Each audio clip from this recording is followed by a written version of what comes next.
દિવંગત દિવ્યાત્મા શ્રી ભાવનાબેન માટે એવું કહી શકાય કે આદર્શ વૈષ્ણવ નારી, નિસ્વાર્થ સેવાભાવી સમાજ સેવિકા, પ્રેમાળ પત્ની, માતા અને દાદી, આદર્શ બસ મોટી બહેન, સલાહકાર, જે કંઈ નારીના ઉમદા ગુણો તે સર્વે એમનામાં વારસાગત રીતે જ વણાયેલા હતા.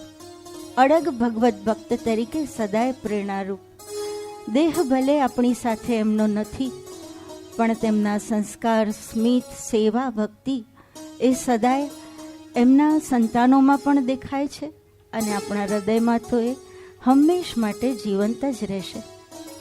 એવું કહેવાય કે પૂજાવાલી થાલીમાં, જીવન કી ખુશહાલીમાં, કોના કોના રોશન કર દે है रत्नी उजियाली माँ, रंग रूप से ऊपर है वो गोरी हो या काली माँ, हम है फूल सरीखे बच्चे तू बगिया की माली माँ, पथरीली राहों में हरदम पग पर हमें संभाले तू माँ, हर पल रखती ध्यान हमारा सबसे अधिक निराली माँ, तूफानों से लड़ते हैं जब हम तू ही हिम्मत देने वाली माँ, देख हमारी मुस्कानों को तो खुद ही खुश हो जाती है माँ, है पावन त्योहार सरीखी होली और दिवाली तू ही माँ, खुशियों से वो झोली भरती कभी ना रखती खाली माँ.